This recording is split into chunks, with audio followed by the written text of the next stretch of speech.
Subscribe ಮಾಡಿ bell ಐಕಾನನ್ನು click ಮಾಡಿ. ನಾಡಿ ವಿಚಾರ ಎಂದರೇನು? ಶ್ರೀ ಗರುಡನೀತಿ. ಮಾನವನ ಶರೀರದಲ್ಲಿ ಸಾವಿರಾರು ಸಂಖ್ಯೆಯ ನಾಡಿಗಳು ಇರುತ್ತವೆ. ಇವು ನಾಭಿ ಪ್ರದೇಶಕ್ಕೆ ಕೆಳಗಿರುವ ಕಂದಸ್ಥಾನ ಅಥವಾ ಮೂಲಾಧಾರದಿಂದ ಹೊರಟು ಶರೀರದಲ್ಲೆಲ್ಲ ವಿಸ್ತರಿಸಿರುತ್ತದೆ. 72,000 ನಾಡಿಗಳು ನಾಭಿಯ ಮಧ್ಯಭಾಗದಲ್ಲಿಯೇ ಚಕ್ರಾಕಾರದಲ್ಲಿ ನಿಂತಿರುತ್ತವೆ. ಇವುಗಳಲ್ಲಿ ವಾಮ, ದಕ್ಷಿಣ, ಮಧ್ಯಮ ಎಂಬ 3 ಶ್ರೇಷ್ಠ ನಾಡಿಗಳಿರುತ್ತವೆ. ಇವುಗಳನ್ನೇ ಕ್ರಮವಾಗಿ ಇಡ, ಪಿಂಗಳ, ಸುಷುಮ್ನ ನಾಡಿಗಳೆಂದು ಕರೆಯುವರು. ಇವುಗಳಲ್ಲಿ ವಾಮನಾಡಿ ಚಂದ್ರನಂತೆಯೂ, ದಕ್ಷಿಣ ನಾಡಿ ಸೂರ್ಯನಂತೆಯೂ, ಮಧ್ಯಮ ನಾಡಿ ಅಗ್ನಿಯಂತೆಯೂ ಫಲಗಳನ್ನು ಕೊಡುತ್ತವೆ. ಇವು ಕಾಲರೂಪಿಣಿಗಳು. ವಾಮನಾಡಿ ಅಮೃತ ರೂಪ. ಇದು ಜಗತ್ತನ್ನು ಬದುಕಿಸುವ ಪ್ರಯತ್ನ ಮಾಡುತ್ತದೆ.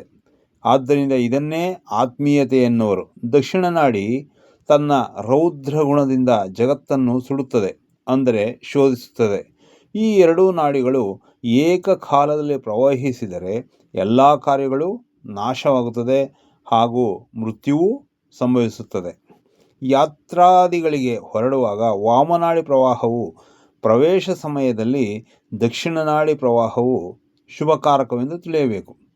ಚಂದ್ರನಂತೆ ಜಗತ್ತಿಗೂ ಸಹ ಸಂತೋಷವನ್ನುಂಟು ಮಾಡುವ ಸೌಮ್ಯ ಕಾರ್ಯಗಳನ್ನು ಇಡನಾಡಿ ಎಂದರೆ ವಾಮನಾಡಿ ಶ್ವಾಸ ಪ್ರವಾಹ ಕಾಲದಲ್ಲಿ ನಡೆಸಬೇಕು. ಸೂರ್ಯ ಸಮಾನ ತೇಜಸ್ವಿ ಸಮ ಕ್ರೂರ ಕಾರ್ಯಗಳನ್ನು ಪ್ರಾಣವಾಯು ಪಿಂಗಳ ನಾಡಿಯ ಮೂಲಕ ಪ್ರವಹಿಸುತ್ತಿರುವಾಗ ಆರಂಭಿಸಬೇಕು. ಯಾತ್ರೆಗಳಲ್ಲಿ ಸರ್ವೇ ಸಾಮಾನ್ಯ ಕಾರ್ಯಗಳಲ್ಲಿ ವಿಷವನ್ನು ಅರಿಸಬೇಕಾದಾಗ ಇಡನಾಡಿ ಪ್ರವಾಹವು ಪ್ರಶಸ್ತವಾದುದು. ಭೋಜನ, ಮೈಥುನ, ಯುದ್ಧಾರಂಭಗಳಲ್ಲಿ ಪಿಂಗಳ ನಾಡಿಯು ಸಿದ್ಧದಾಯಕವಾಗುತ್ತದೆ. ಉಚ್ಚಾಟನೆ, ಅಭಿಚಾರ ಮಂತ್ರ ಕರ್ಮಗಳಲ್ಲಿಯೂ ಸಹ ಪಿಂಗಳ ನಾಡಿಯು ಸ್ಪಂದಿಸಬೇಕು.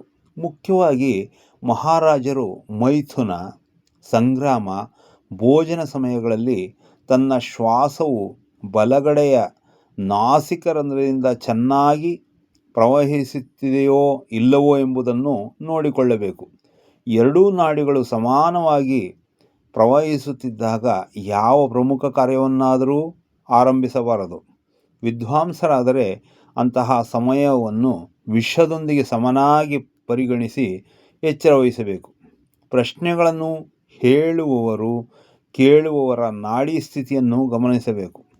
ತನಗೆ ಶುಭ ಉಂಟಾಗುತ್ತದೆಯೋ ಅಶುಭ ಉಂಟಾಗುತ್ತದೆಯೋ, ಲಾಭವಾಗುತ್ತದೆಯೋ ನಷ್ಟವಾಗುತ್ತದೆಯೋ ಎಂದು ಕೇಳುವವರಿಗೆ ಕೇಳಿಸುತ್ತಿರುವಾಗ ಮಧ್ಯಮ ನಾಡಿಯು ಚಲನೆಯಲ್ಲಿದ್ದರೆ ಅಶುಭವೂ ನಷ್ಟವೂ ಉಂಟಾಗುತ್ತದೆ. ಆದ್ದರಿಂದ ಎಚ್ಚರವಹಿಸಬೇಕೆಂದು ಹೇಳಬೇಕು. ಅದೇ ಸಮಯದಲ್ಲಿ ಇಡ, ಪಿಂಗಳ ನಾಡಿಗಳು ಪ್ರವಹಿಸುತ್ತಿದ್ದರೆ ಶುಭ ಉಂಟಾಗುತ್ತದೆಂದು, ಲಾಭವಾಗುತ್ತದೆಂದು ನಿಸ್ಸಂದೇಹವಾಗಿ ಹೇಳಬಹುದು.